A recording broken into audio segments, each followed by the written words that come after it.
everyone, I'm Emmy, and I want to thank you all for joining us for this Time Travel Tuesday. Now, if you've ever been on site, you have seen all of these little black walnuts on the ground, and today we're going to be talking about the tree, the history, and dyeing with that nut.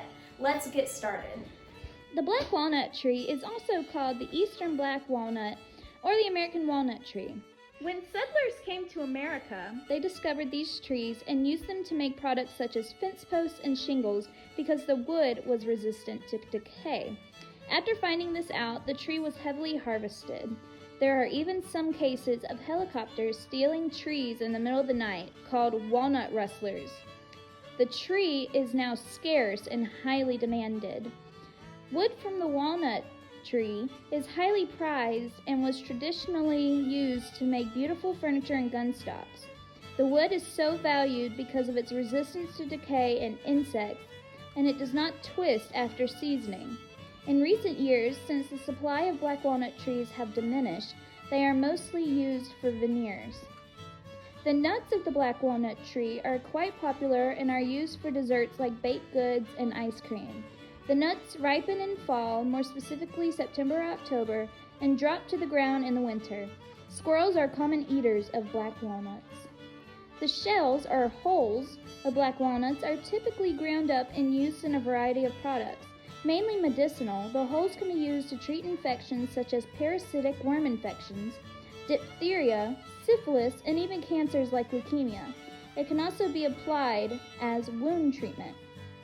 The whole black walnut can be placed in water to create a dye.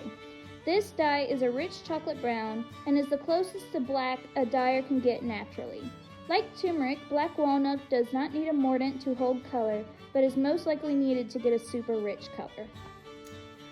So to dye with black walnut, I have right in front of me the different shades that you can get. You can have anything from a chocolate brown all the way to basically tan. And everything in between. It really just depends on the mordant, the time in the pot, the dye bath, and it just has a bunch of different elements to make it the color that it is.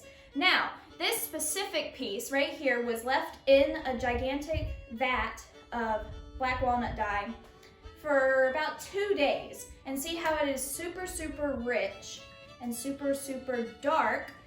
But you can see for the next ones, that they are slightly less dark, but they were left in for about a day and a half. As for the next one, this was left in for about 6 hours.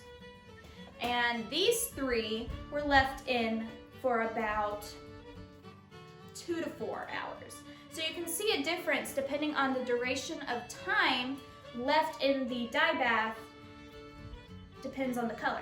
Now, I am going to mordant some thread. I like to use both hand spun and machine spun wool, just to see the difference in the dyeing process and how the hand spun typically does a more ombre because it is an uneven spinning technique.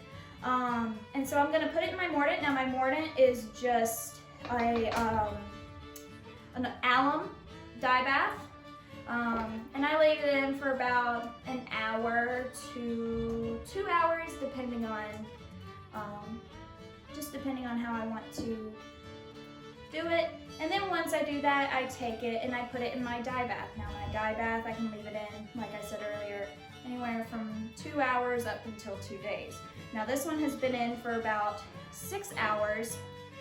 And this is the color you get. So you can see that it's actually super similar to the one that was also left in for 6 hours the last time I dyed with it.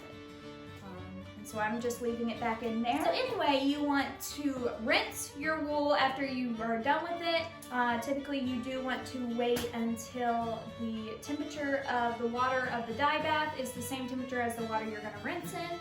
That just helps to not shock the dye itself. I want to thank you all for joining me today for this really special Time Travel Tuesday, and I hope you have a happy week.